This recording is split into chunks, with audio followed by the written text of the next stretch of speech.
Más allá de la muerte, segunda parte.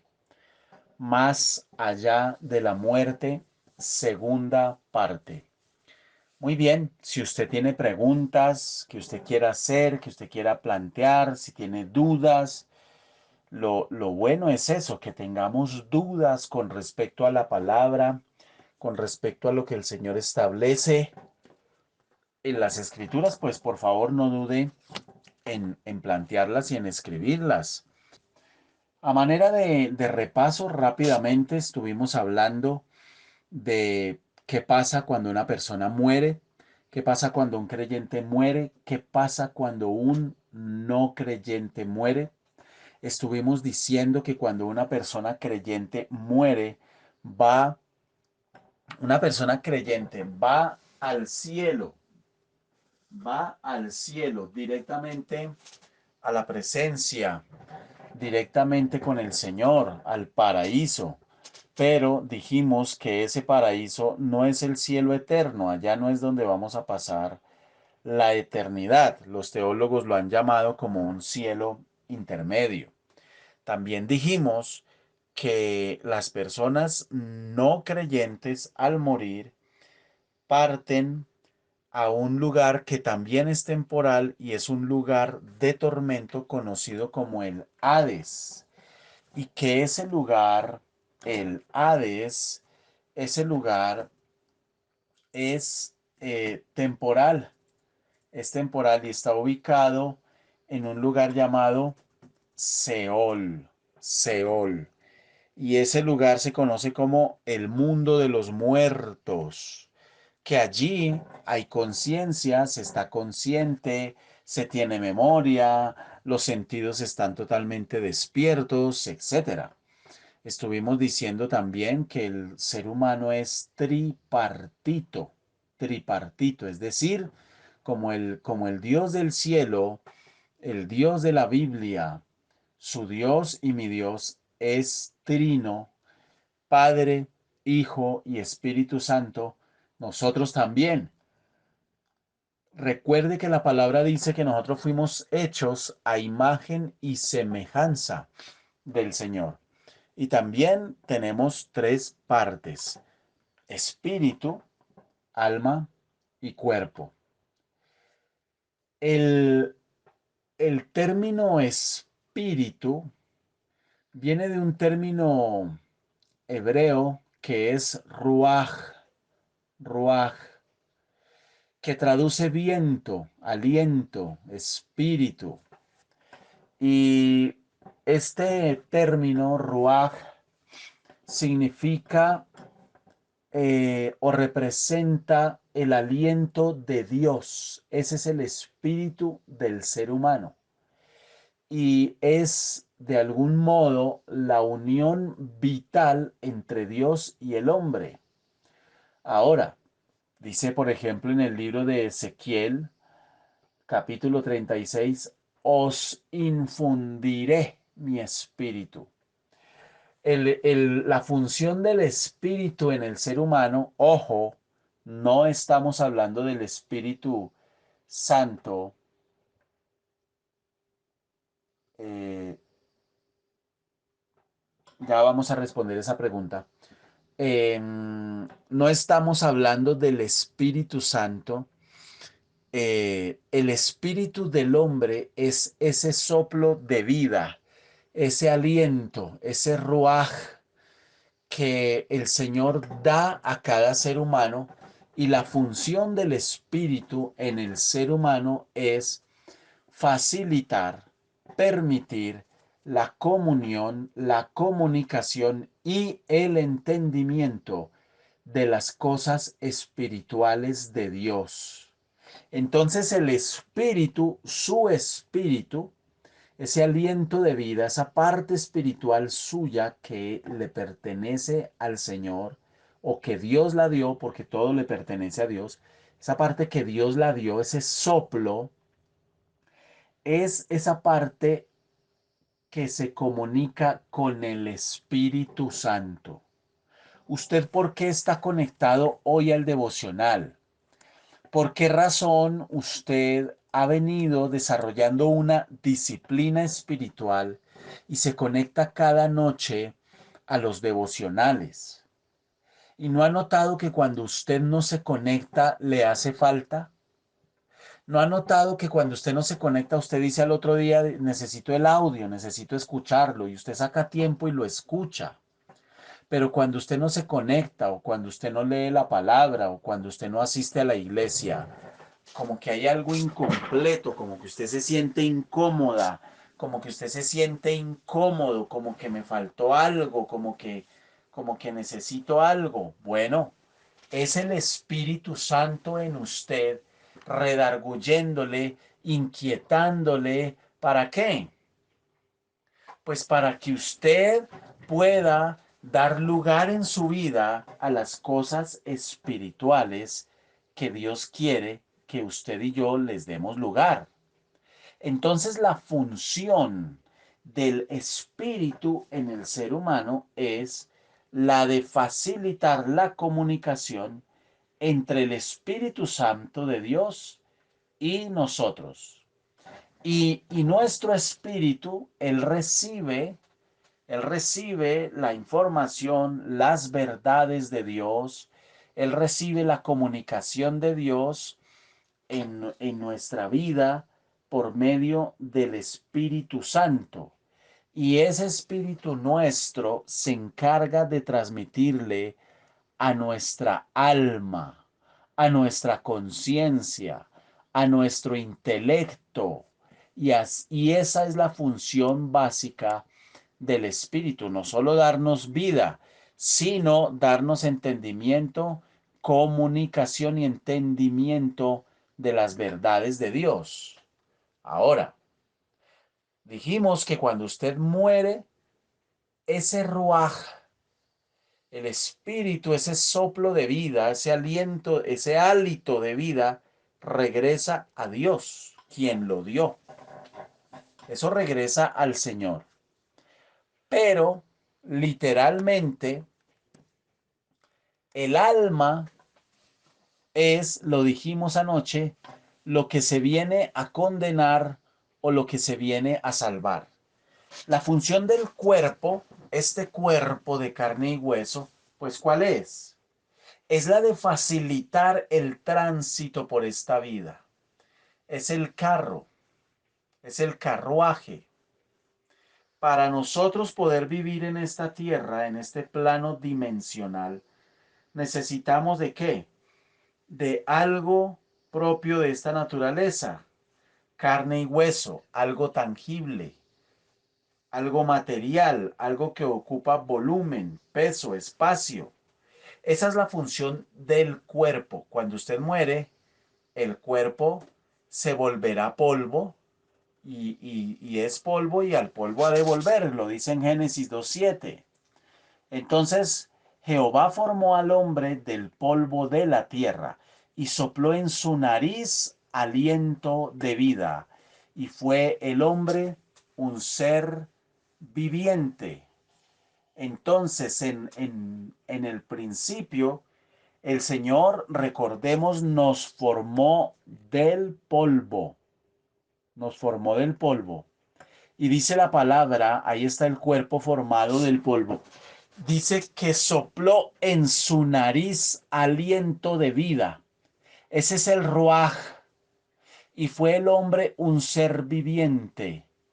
Es decir, la unión del cuerpo con el aliento de vida, el soplo del Señor, da origen al alma. Cuando usted tiene vida, entonces usted tiene alma. Ahí tiene las tres partes. Y en la palabra está establecido que literalmente el polvo vuelve a la tierra. En el libro de Eclesiastés capítulo 12 versículo 7 dice, el polvo vuelva a la tierra como era. Y el espíritu, está hablando del espíritu del hombre, del ser humano, vuelva a Dios que lo dio. El polvo se convierte en polvo y el espíritu, ese hálito de vida, va de vuelta al Señor cuando usted muere.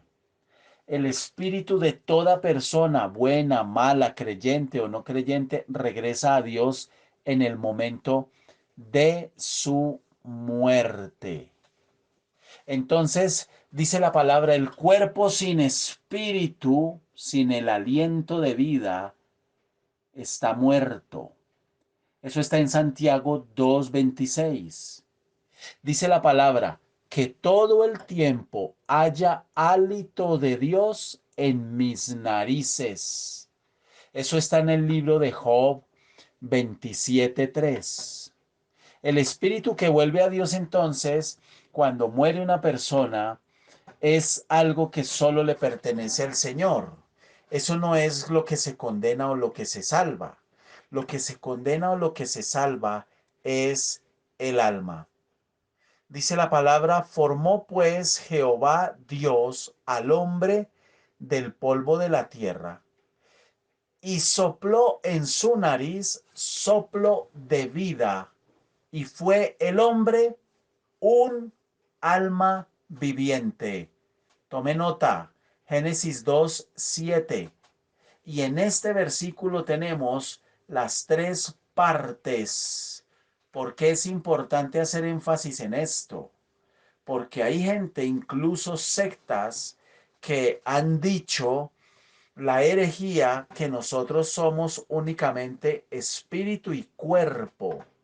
Y eso viene desde los estoicos, viene desde los socráticos, viene de los presocráticos, que desde la filosofía y su intelectualismo, lejos de la palabra de Dios, sostenían que nosotros teníamos una parte perfecta. Sócrates, Aristóteles, Platón en su momento, decían que nosotros teníamos una parte perfecta que era el espíritu y una parte imperfecta que era el cuerpo. Por eso ellos hablaban de satisfacer la carne lo más que se pudiera, porque el espíritu no se podía contaminar al ser perfecto. Entonces que no había problema cómo se viviera. Pero la Biblia no dice eso. La Biblia deja claramente establecido, y solo estoy poniendo algunos versículos porque hay muchos para sustentar esta verdad de que somos tripartitos, deja claro que hay espíritu, alma y cuerpo en un ser humano. Vuelvo a leer. Formó pues Jehová Dios al hombre del polvo de la tierra. Ahí está el cuerpo y alentó, sopló en su nariz soplo de vida. Y fue el hombre alma viviente. Ahí están descritas las tres partes. Sí, señora, aliento es neshama, que es un resoplido, viento. Pero hay una pregunta aquí. Hay dos preguntas muy interesantes. Preguntan acá que si las personas que son pareja aquí en el cielo también, no necesariamente. En el milenio van a haber familias que se van a reproducir, se van a reproducir. Es decir, en el milenio van a haber relaciones sexuales. Y es muy probable que los que fueron familias aquí puedan ser familias allá. Pero también es muy probable, eso no está en la Biblia, eh, que los que son pareja aquí son pareja allá, es muy probable que usted tenga la libertad de escoger allá. ¿Por qué razón? Por eso acá cuando usted se casa, hasta que la muerte los separe.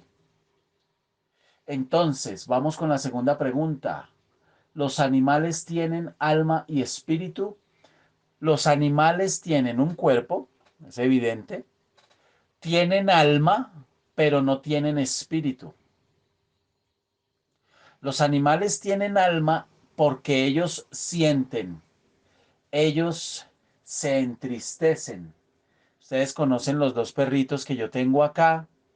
Estos perritos se alegran, se entristecen, juegan, hacen travesuras, duermen, están tranquilos, asustados, se ponen bravos, ladran, se molestan, se esconden, etcétera. Eso es gracias al alma que ellos tienen. No es un alma racional, es un alma en el sentido de que ellos sienten, ellos también tienen sentimientos, por eso tienen alma. Pero obviamente, no es un alma como el alma del ser humano. ¿Y el alma a dónde va al morir? Lo explicamos anoche, dependiendo si es un creyente, va al cielo con el Señor. Si no es creyente, se condena, se condena. Ah, bueno, hace la pregunta, hace referencia es al alma de los animales. La Biblia no hace referencia a eso. La Biblia no hace referencia, no hay un versículo que nos dé una información clara de qué pasa con los animales cuando mueren. Por ejemplo, si se muere la mascota, ¿no la vamos a encontrar en el cielo? Puede ser que sí, puede ser que no. La Biblia no nos deja muy claro ese tema. Por algo el Señor se lo reservó. Lo que sí tenemos claro es que en el cielo van a haber animales. Eso sí, en el cielo van a haber animales. Y no van a haber animales salvajes. La Biblia dice que el bebé jugará con el áspid, con la serpiente. Yo no sé si el Señor nos permita ya tener animales de mascotas, pero probablemente usted va a poder tener de mascota a un tigre, a un león, a un oso, o por lo menos jugar con ellos y tener un contacto normal, como usted puede hoy coger a un perrito, a un gato, exactamente igual. Muy bien, ahora, ¿las almas mueren? Otra pregunta que surgió y que me enviaron hoy. Pastor, ¿las almas mueren? La Biblia dice en el libro de Ezequiel 18:20, el alma que pecare, esa morirá. Y toda alma viviente fue muerta en el mar. Eso está en Apocalipsis 16:3. Ahora, resulta que las almas, podríamos decir por estos versículos, sí mueren. El ser humano es mortal. El único inmortal es Dios. Ahora, literalmente, esa muerte de las almas hace referencia a condenación. Hay condenación. Entonces hemos visto hasta aquí el término ruaj, que hace referencia al hálito de vida, al espíritu en el ser humano. Pero el otro término que tenemos que tener muy claro es el término nepech o nefesh, que se traduce a menudo como alma, como alma. Entonces, ¿qué sucede? El salmista, por ejemplo, en el Salmo 42, dice, mi alma tiene sed de Dios. Mi alma tiene sed de Dios. Entonces se entiende el alma como nefesh en el hebreo, pero en el griego ya la palabra alma se traduce como psique, psique, de psiquis, de la mente.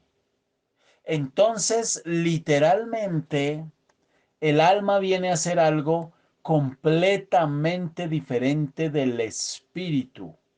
Cuando la Biblia dice, sobre toda cosa guardada, guarda tu corazón, porque de él mana la vida, está hablando del alma, no está hablando ni de su cuerpo, ni está hablando de su espíritu, está hablando del alma, porque cuando usted mira en la palabra, lo que se condena es el alma, lo que se salva es el alma, es decir, usted no es ese cuerpo, no, usted es su alma. El ser humano es un alma dentro de un cuerpo con un espíritu. Eso somos.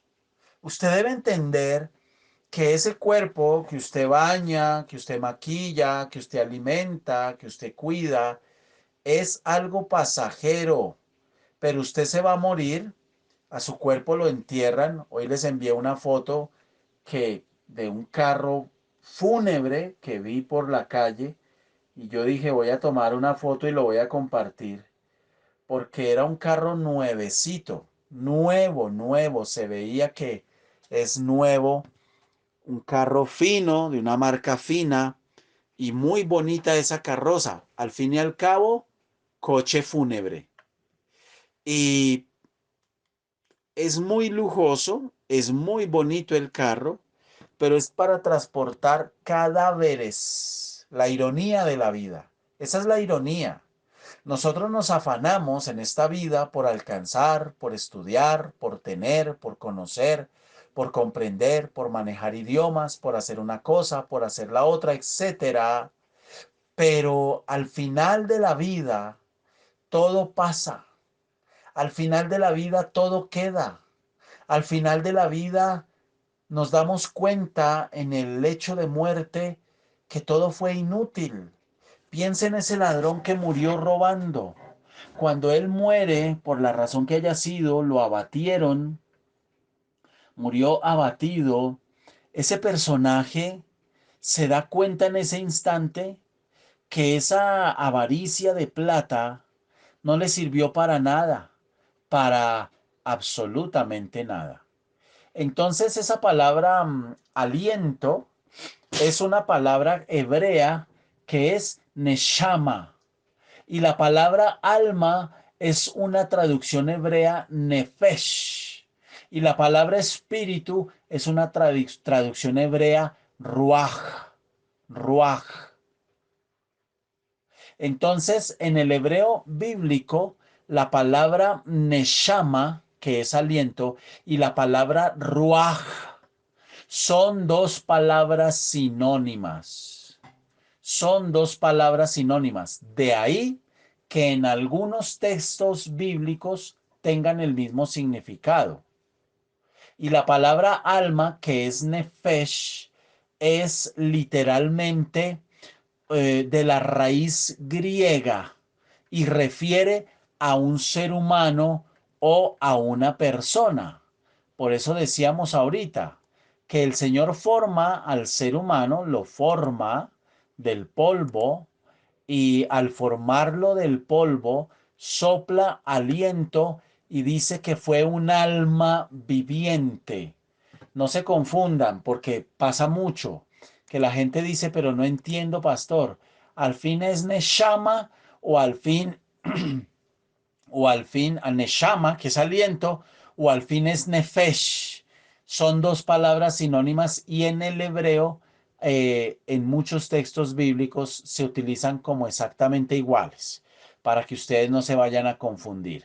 Muy bien, esa palabra alma es una esencia, es una palabra que simboliza esencia, lo que usted es, eso que usted es realmente. En el libro de Ezequiel, capítulo 18, versículo 4, dice la palabra, el alma que pecare. Hace referencia a este versículo a qué? A persona. Entonces fíjese usted, sí, en el griego está como suje. Y dice aquí que el alma que pecare, esa morirá.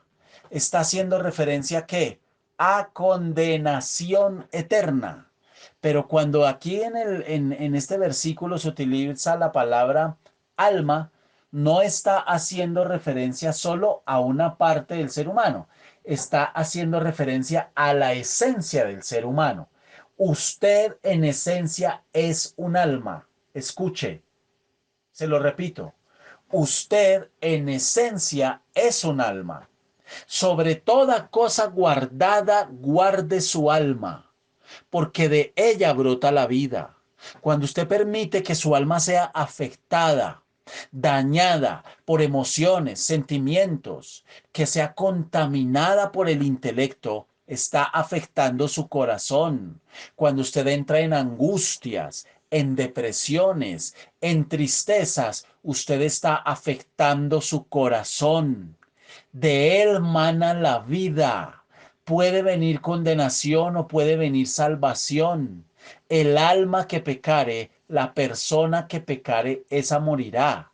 Entonces, este es tan solo un ejemplo de cómo se utiliza la palabra alma para referirse a una persona. Recuerde, la palabra alma es nefesh y hace referencia a un ser humano, a una persona de manera integral. Muy bien. Entonces no se refiere de ninguna manera a un elemento particular, independiente del cuerpo, independiente del espíritu. Entonces hay que tener eso muy claro. Dice la palabra en el libro de Mateo, capítulo 10, versículo 28, y no temáis a los que matan el cuerpo, es decir, a seres humanos, mas el alma no pueden matar. Ejemplo, mataron a Luis Carlos Galán hace muchos años. Quienes lo hicieron tenían sus motivaciones. Mataron el cuerpo y él ya no está en esta tierra, pero el alma no la pueden matar. Él sigue existiendo hasta el día de hoy. No sabemos si fue salvo o no sabemos si se condenó. Por eso dice, no temáis a los que matan el cuerpo, mas el alma no pueden matar. Temed más bien a aquel que puede destruir el alma y el cuerpo en el infierno. Esto no hace referencia a Satanás, esto hace referencia al Dios del cielo. Es soberano. Él es soberano. Temed más bien a aquel que puede destruir el alma y el cuerpo en el infierno. Entonces, la palabra de Dios es muy clara en este tema. Usted ya sabe qué pasa después de la muerte. Usted ya está en capacidad de contarle, explicarle a una persona inexperta, como la Biblia dice, neófita en las escrituras, qué pasa después de morir. Usted ya sabe qué sucede. Lo correcto, lo que es bíblico, es que los creyentes no tienen por qué tenerle miedo a la muerte. Las personas que siendo creyentes le tienen miedo a la muerte son personas que necesitan meterse más con Dios, estudiar la palabra en profundidad para que puedan entender que la muerte es tan solo un paso y para nosotros es el más maravilloso, para nosotros los creyentes, es el más maravilloso de los pasos que vamos a poder dar en este planeta Tierra. Por eso el apóstol Pablo decía, para mí el vivir es Cristo. Es decir, el centro de mi vida, la razón de mi vida no es plata, no es posgrados, no es dominar idiomas, viajar, comprar, vender, arrendar, porque a lo último de su vida usted no se va a llevar nada. Para mí el vivir es Cristo, el morir es ganancia. O sea, cuando usted y yo moramos, la muerte para el creyente es ganancia. La palabra de Dios dice a dónde van los muertos. Eclesiastés 12:7, y el polvo vuelva a la tierra como era, y el espíritu, el ruaj, vuelva a Dios que lo dio. Entonces ya sabemos qué pasa con cada parte del cuerpo en el ser humano cuando morimos. Cuando usted muera, su alma, usted es creyente, usted es salvo, diga amén, usted va con el Señor. Su cuerpo aquí lo entierran, usted ya no va a tener conciencia de qué hacen con su cuerpo, si lo cremaron, si lo enterraron en una bóveda o en un hueco debajo de la tierra. Usted no va a tener idea de qué hacen aquí con su cuerpo sus familiares, pero ni idea. Entonces, literalmente, debemos saber y entender y comprender que son completamente diferentes esas tres partes en el ser humano, que tienen funciones completamente diferentes, pero que están integradas en uno solo. Usted es tres en uno. Y así esto le ayuda a entender un poco mejor la Trinidad, cómo funciona. Usted es tres en uno, pero no se pueden separar. Su cuerpo es importante, su hálito de vida, su espíritu es importante y su alma es importante. Y los tres no funcionan separados el uno del otro. Es imposible. Eso no puede pasar. Eso nunca va a suceder. Entonces, cuando una persona muere, ya nos queda claro también que la persona no puede de ninguna manera establecer ningún tipo de contacto con la tierra de los vivientes, como el Señor llama a este planeta en su palabra, la tierra de los vivientes. Usted y yo estamos en este planeta Tierra. Ahorita veía yo una propaganda en la televisión sobre unos paquetes promocionales de vacaciones. Estaban dando ahí una propaganda y hablaban de lugares turísticos maravillosos, etcétera, para disfrutar. Y yo pensaba, Señor, todo eso es tan pasajero. ¿Entiende usted por qué dice la palabra vanidad de vanidades, todo es vanidad? Esa palabra vanidad es pasajero, pasajero. Todo es pasajero, todo, todo, todo, todo, todo. Las personas, hombres, mujeres, que han muerto y que se han hecho cirugías y se han puesto silicona, pues eso queda en el ataúd, eso queda ahí en el cajón. Pero en vida usted se puso la silicona porque se quería ver más grande, más voluptuosa, etcétera. Pero eso queda, eso es pasajero. Lo que usted hace, su esfuerzo, el trabajo, todo es pasajero, la ropa, todo es pasajero. Si el Señor nos llamara a cuentas hoy, dejaríamos todo atrás, todo, todo, absolutamente todo. Preguntan si los muertos saben los tiempos que se viven en la tierra. Por la palabra podemos intuir que sí, de alguna manera sí. No se les permite tener contacto, pero de alguna manera sí, porque la palabra habla, dice que los muertos ruegan en el cielo, porque Dios haga justicia, justicia. Entonces, de alguna manera ellos saben que no se ha hecho todavía justicia y están clamando y están pidiendo que los muertos en Cristo están en el cielo y tienen tiempo de oración. Claro, todo el tiempo, todo el tiempo.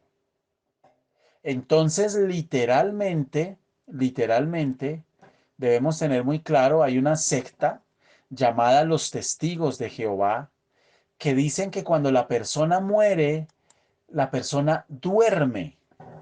Y ellos ponen un ejemplo, como cuando usted duerme y usted está durmiendo en la madrugada, pero usted no es consciente de lo que pasa enfrente de su casa. Así es la muerte, dicen ellos. Eso parece lógico.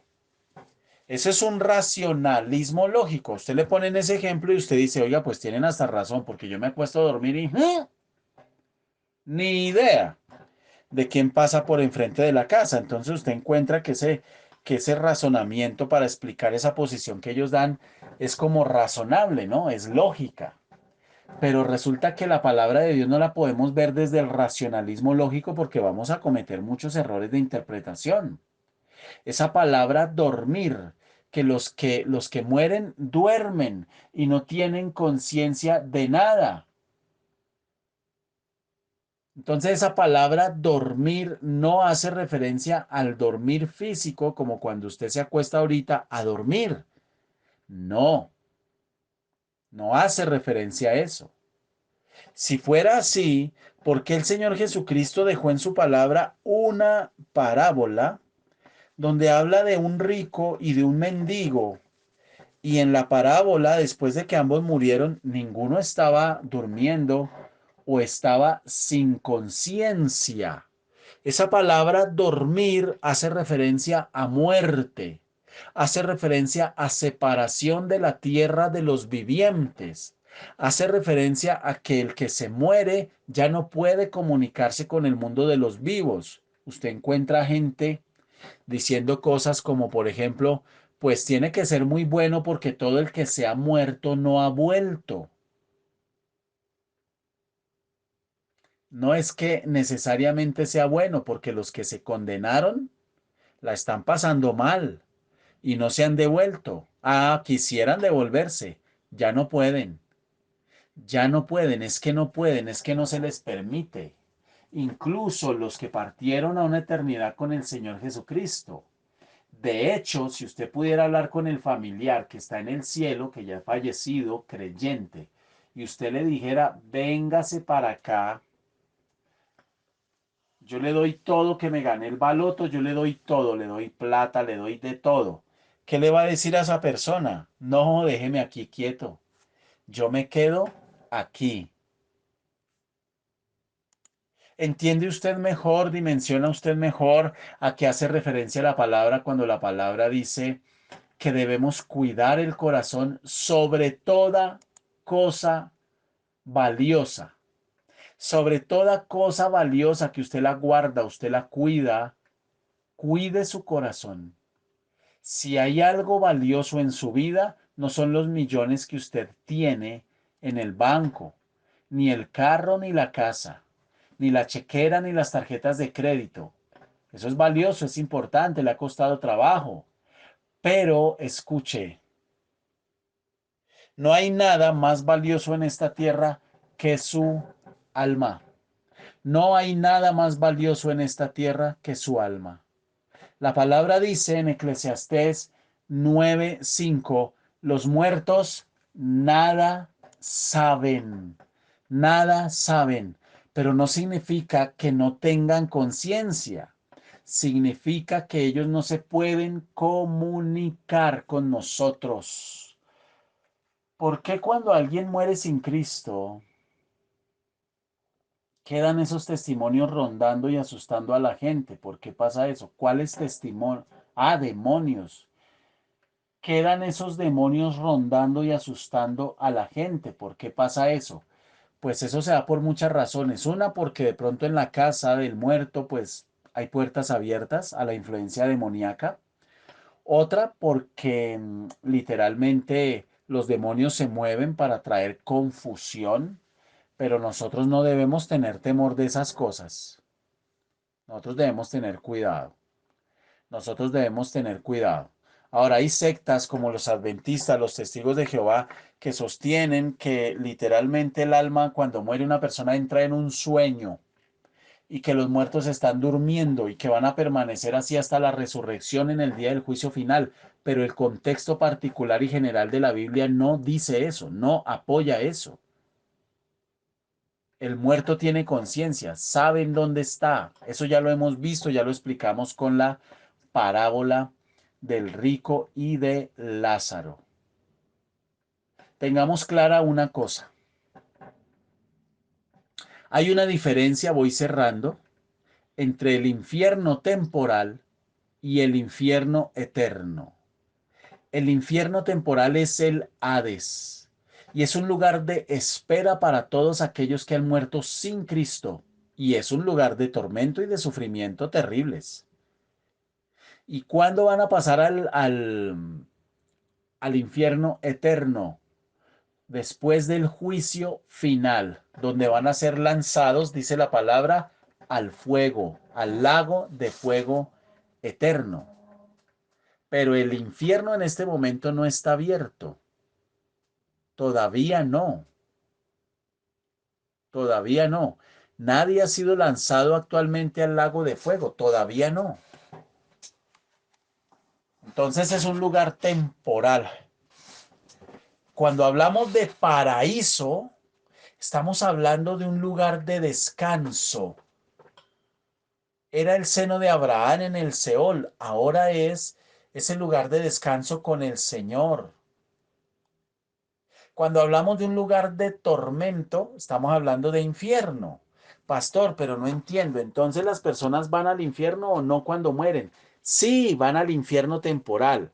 Se la pongo así, más fácil de entender. Cuando una persona muere, si es salva, va a ir al lobby del cielo.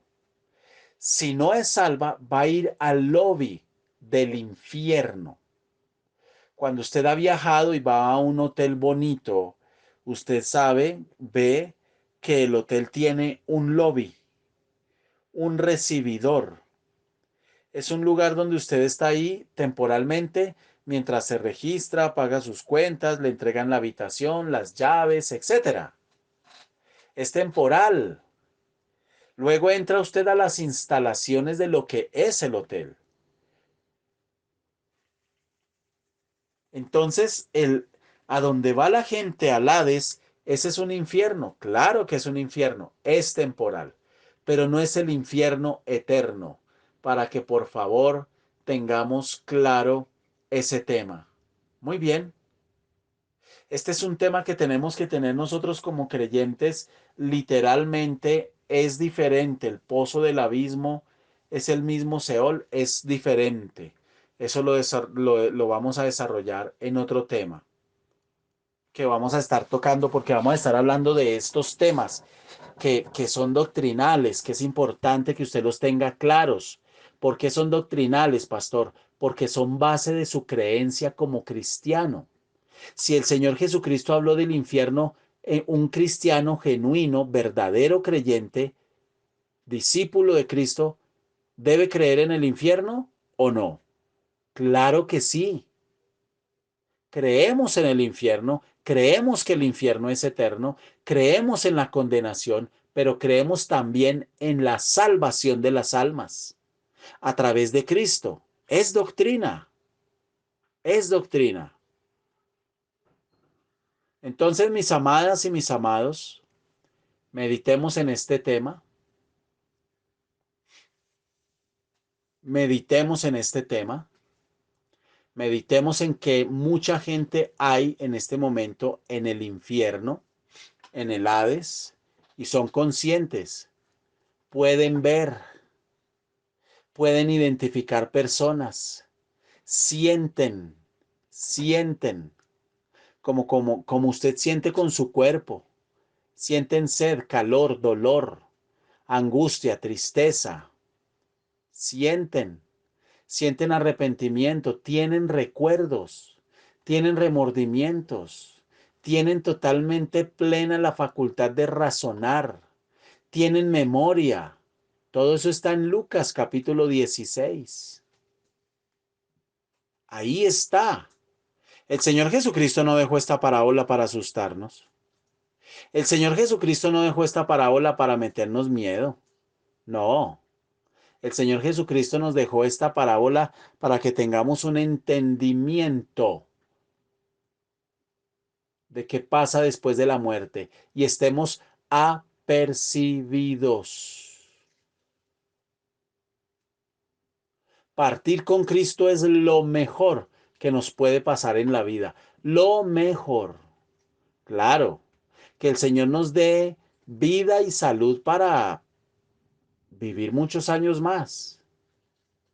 Pero lo mejor que nos puede pasar es partir a una eternidad con Cristo. Por eso el apóstol dice, porque de ambas cosas estoy puesto en estrecho, teniendo deseo de partir y estar con Cristo, lo cual es muchísimo mejor. Señor, ayúdanos a discernir, a entender, a comprender este tema, Padre, a comprender este tema relativo a la eternidad. Ayúdanos, bendito Dios del cielo, en el nombre poderoso de Cristo Jesús. Ayúdanos, Padre Santo, a entender quiénes somos. Ayúdanos, Señor, en el nombre poderoso de Cristo. Te lo pedimos. A guardar nuestro corazón, Señor, a guardar nuestras almas. En el nombre de Jesús. Te lo suplicamos, Dios. Gracias, Señor. Amén y amén.